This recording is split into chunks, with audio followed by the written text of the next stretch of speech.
maligayang pagdating, Don Crisostomo. Yes, Kapitan Tiago.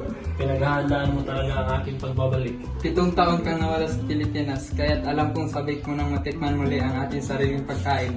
Halika't ipapakilala kita sa ating mga bisita.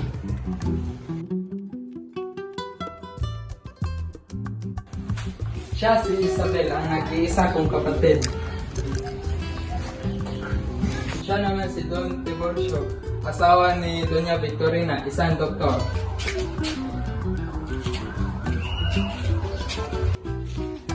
Siya naman si Padre Damaso, ang kura parono ng San Diego ng 20 taon.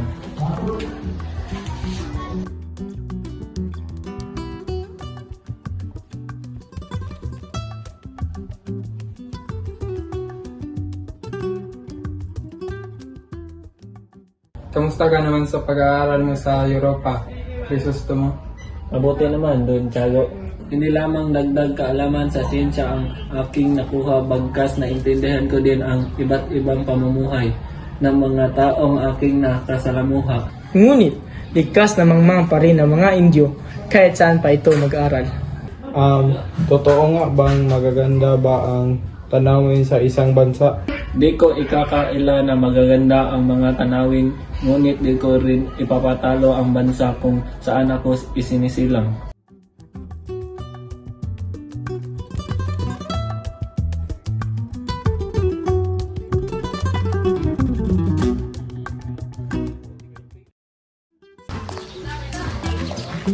Sino to? Nagbalik ka. Alam mo naman na babalik at babalikan kita. Akala ko nga nakalimutan mo na ako. Ang dami sa ibang babae sa ibang bansa. Kailan mo hindi ako naghahanap ng iba. Ikaw lang, ibigin ko, Maria.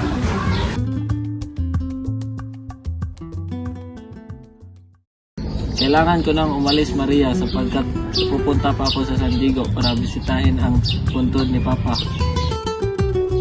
Mag-iingat ka, Crisostomo.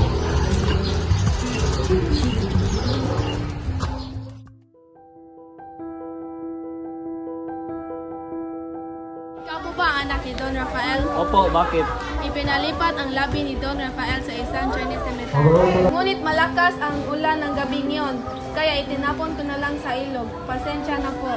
Sino nag-utos sa iyo na ilipat ang labi ni Ama? Ang kura paroko po ng San Diego.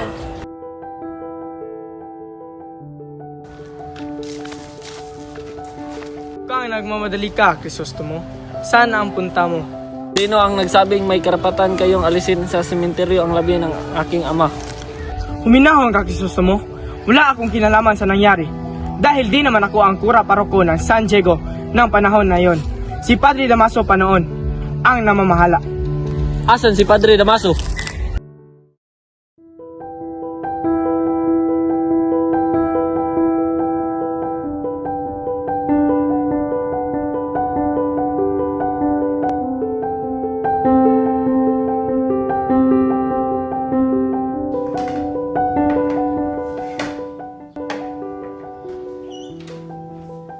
Saan sila Basilio at Crispin? Di ko alam. Ano ba yan? Magsasabong muna ako. Tirahan mo na lang ako ng sahod nila.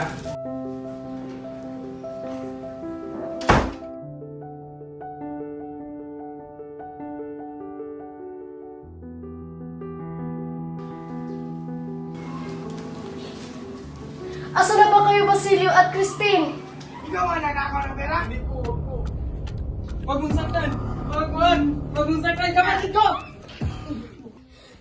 Asa sila, Basilio at si Crispin? Yung mga anak ko! Ano ba? Wala sila dito. Umalis ka na nga.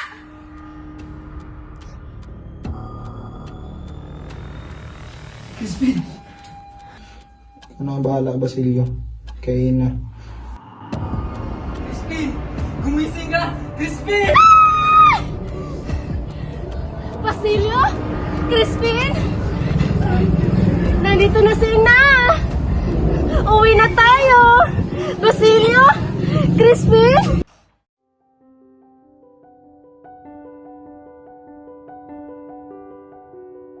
Asan si Elias? Bakit may hinahanap si Elias? Tinamplasan niya si Padre Damaso. ay tinatapon ang isang alferez sa putikan. Kailangan niyang mananggot dito. Wala dito si Elias, maaari na kayong umalis. Tara na. Magandang umaga po, Mang Tasyo.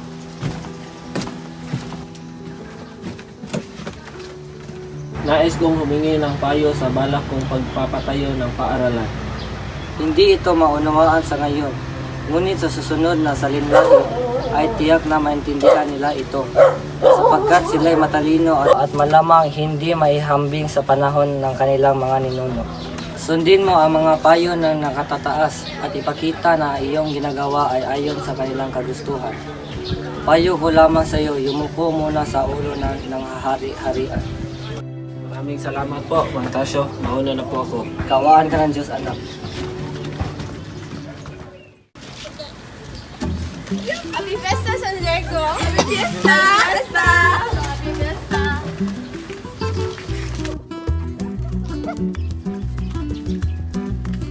Happy Fiesta!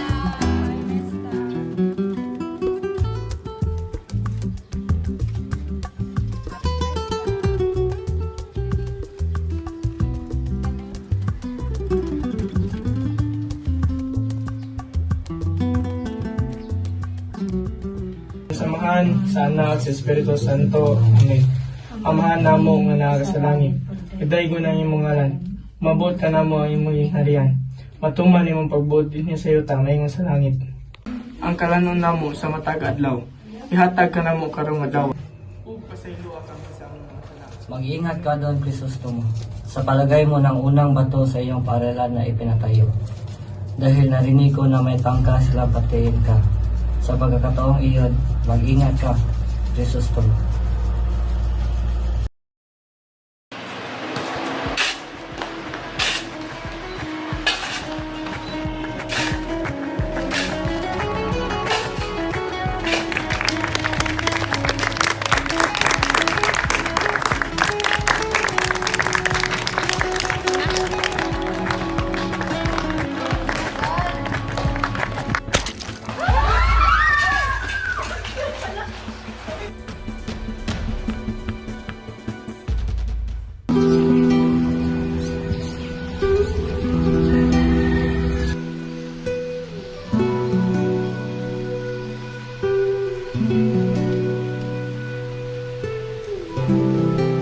Kumusta na kaya ang labi ng amo mo, Kristo? Saang dagat na kaya ito napadpad? Insultuin mo na ako, hanggang lama ko. Tama na yan, gisusto mo. Kumalat ang balita na hindi matutuloy ang kasal ni Maria Clara at ituturing ka na ekskomunikado dahil sa pagtatangka mong pagpatay kay Padre Damaso. Kumbinsihin ko si Kapitan Tiago na ituloy ang kasal ni Maria Clara at kakausapin ko ang Arsobispo ng Maynila na alisin ang pagka-ekskomunikado mo. Tuloy yun. Maraming salamat, Kapitan.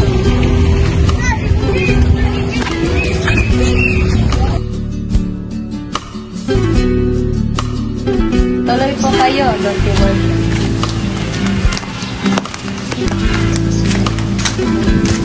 Magandang umaga po, Kapitan Tiago.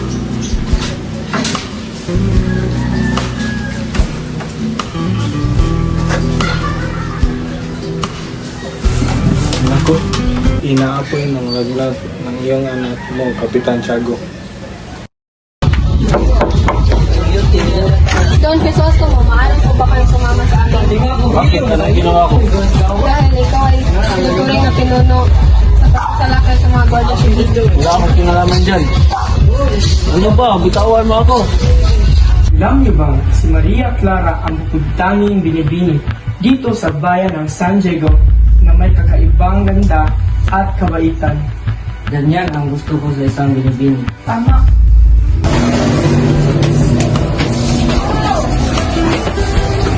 Kapitan Tiago, siya nga po pala si Don Alfonso Linares de Espadana, ang kamag-anak ng aking asawa at ang inaanak ni Padre Damaso.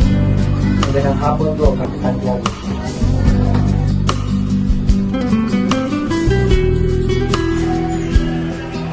Nais ni Alfonso na hingin ang kamay ni Maria Clara Pumapayag ka ba, Kapitan Tiago? Wala namang problema sa akin, basta aalagaan niya lang ang aking anak.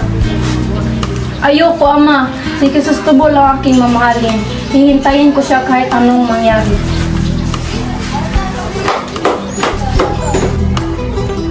Gumising ka na, Don Crisostomo. Ilyas, anong ginagawa mo dito? Itatakas kita dito.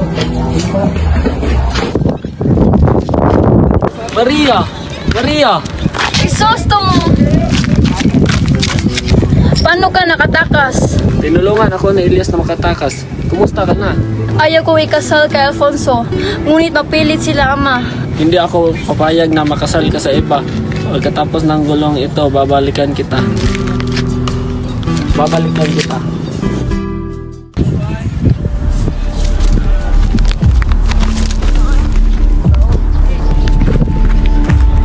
Nandun sila, Ibarra. Barilin mo sila.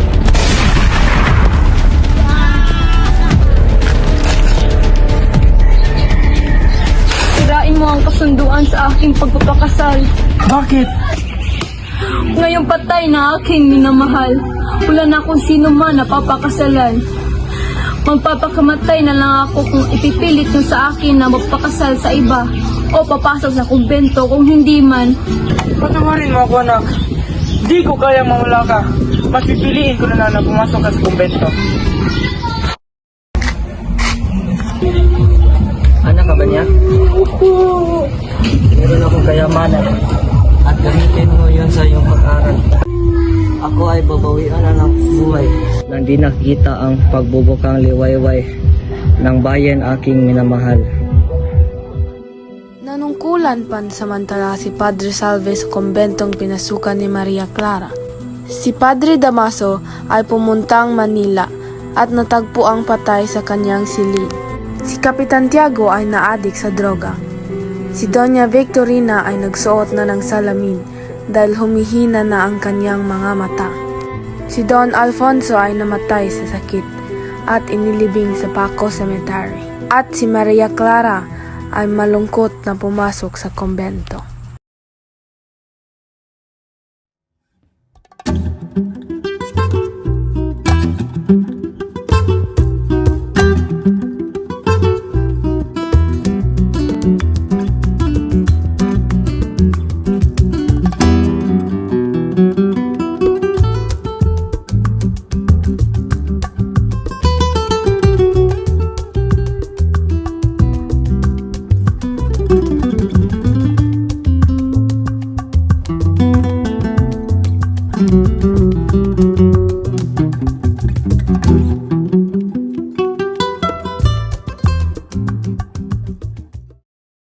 Diego.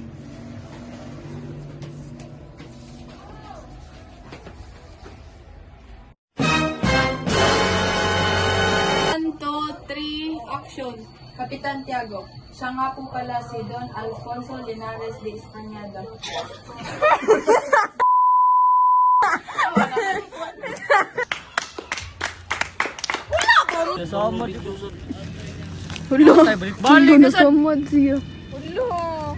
Giwan! Isuot mo kabuhan, Carlo! Isuot mo, Carlo! Na, di pa napakamatay? Reaction! Nandun si Ibarra. Barilin mo sila.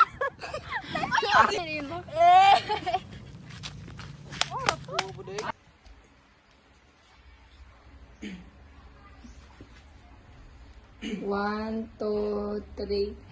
Action! Alam niyo.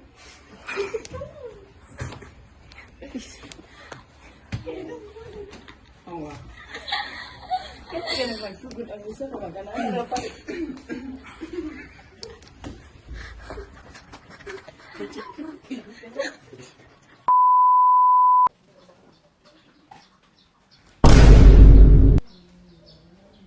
Dara, papag mundo ah.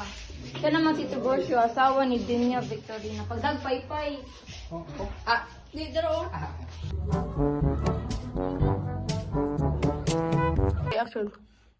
Ano ang bahala, Basilio? Kay na.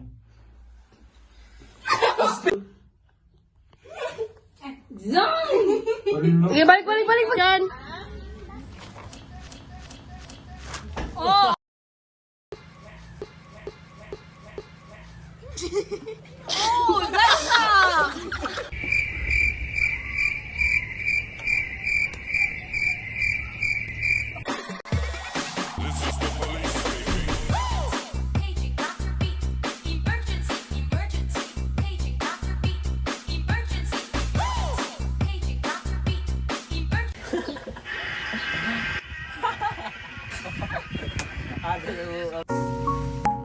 Unang araw pa lang bina.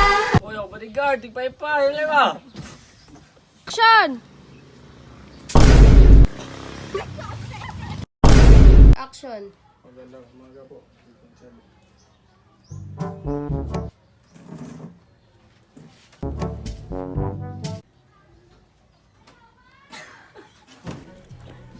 Inakla, sorry ka ni Arimi, wala ka kibaw. Maduwa. Sigpitin mo, maigo. Agoy, mamatay ko ron. Ligid ako. Kailan man hindi ako maghanap ng iba. 1, 2, 3, nyara kay na si Abi na. Asa pa doon, oy? Ato, 1, 2. I-play na. 1, 2, 3, action. Tinulungan ako ni Elias na makatakas. Kumusta ka? Kamusta ka? Kamusta ka ba? Mura ka ng basta. Bisaya naman. Go. Saba na mo, be?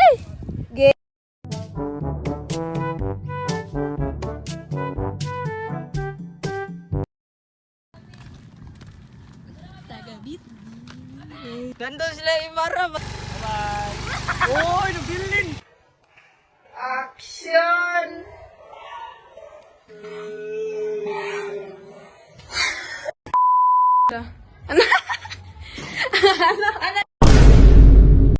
Three, go.